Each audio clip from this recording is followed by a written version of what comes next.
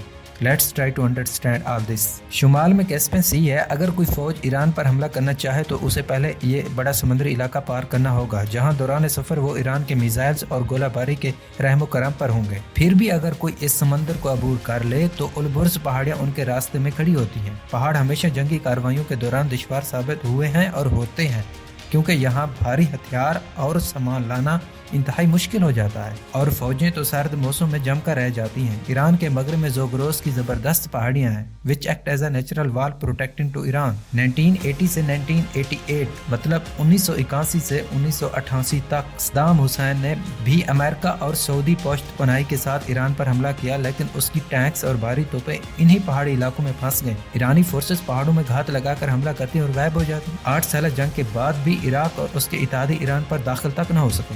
That's why from west side to attack on Iran is like impossible. جنوب کی طرف ایران کو 2 انتہائی اہم آبی راستوں تک رسائی حاصل ہے, خلیج فارس اور خلیج عمان. یہ بظاہر عام سمندر نہیں بلکہ عالمی دنیا میں تیل کی تجارت کا سب سے اسٹریٹ آف ہارموز تجارت کی شاہ راگ ہے. خلیج فارس اور خلیج عمان کو جوڑنے والے ابنائے ہرمز اہم راستہ سمجھا جاتا ہے. دنیا کی کل تیل سپلائی کا 5واں حصہ روزانہ یہاں سے گزرتا ہے. اگر ایران اس راستے کو بلاک کرتے تو چین اور بھارت جیسے بڑے بڑے تیل کے خریدار ملک کرائسس میں آ جائیں گے. تیل کے دام دوگنے ہو جائیں گے اور پوری دنیا میں مہنگائی کا ایک طوفان آ جائے گا. اور دلچسپ بات یہ ہے کہ ایران کو اس راستے کو عملی طور پر بلاک کرنے کی بھی ضرورت نہیں پڑے گی. صرف اس کے بیان سے ہی عالمی تیل کی مارکیٹ میں افراتفری مچ جاتی ہے. یہی وجہ ہے کہ امریکہ کو ایران پر حملہ کرنے سے پہلے 100 بار سوچنا پڑتا ہے. In this way Iran gets great economically significance from south, جسے ہم ایران کی دوسری بڑی طاقت کہہ سکتے ہیں. اب تیسری طاقت ایران کی پراکسی وار حکمت عملی ہے. Hamas launched the biggest ever terror attack on Israel.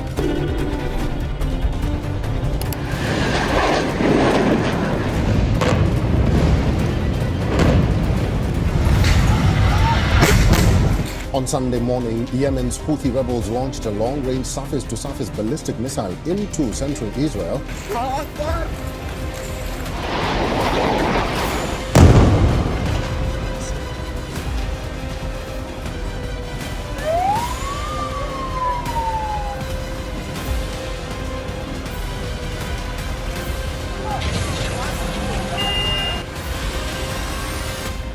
Hamas is backed by Iran. حزب اللہ لبنان میں طاقتور ہے اور یمن میں ہوتی باغی سرگرم ہے. پراکسی وار کا مطلب یہ ہوتا ہے کہ ایک ملک خود لڑنے کے بجائے کسی مقامی گروہ کو سپورٹ کرتا ہے. ایران ان گروہوں کو ہتھیار, پیسے اور ٹریننگ دیتا ہے اور یہ گروہ ایران کی طرف سے جنگ لڑتے ہیں, جبکہ ایران کا نام براہ راست سامنے نہیں آتا. مثال کے طور پر لبنان میں حزب اللہ ایران کی مدد سے اتنی مضبوط ہے کہ لبنان کے الیکشنز میں اس کے پاس سب سے زیادہ سیٹیں ہیں. By proxy war Iran gets mainly 3 benefits. First one, وہ اپنی فوج بھجوائے بغیر دور دراز علاقوں میں اثر و رسوخ قائم کر لیتا ہے. سیکنڈ ون, اگر حزب اللہ یا حماس اسرائیل سے لڑتی ہیں تو یہ ایران اور اسرائیل کی براہ راست جنگ نظر نہیں آتی اور یوں ایران ایک فرسٹ لائن آف ڈیفنس بنا کر رکھتا ہے. تھرڈ ون, اگر کوئی ایران پر حملہ کرے تو ایران اپنے پراکسی گروپس کو ان کے اتحادیوں پر حملہ کرنے کے لیے متحرک کر دیتا ہے. ایران کی چوتھی طاقت کم لاگت والے ڈرونز اور میزائلز ہیں جو دور دور مار کر سکتے ہیں یا آنے والے جہازوں اور بحری جہازوں کو نشانہ بنا سکتے ہیں. ایران یہ ڈرونز اور میزائل اپنے پراکسی گروپس کو بھی فراہم کرتا ہے جس سے اس کے حملے کی طاقت اور زیادہ بڑھ جاتی ہے. لیکن یہاں آپ سوال کر سکتے ہیں کہ ایران یہ سارے ہتھیار, پراکسی گروپس کو فنڈنگ اور نیوکلیر پروگرام کے اخراجات کہاں سے لاتا ہے, کیونکہ امریکہ تو ان کا تیل نہیں خرید رہا اور ایران پر ہر طرف سے تجارتی پابندیاں لگی ہوئی ہیں. اصل بات یہ ہے کہ today world is divided into 2 big blocks.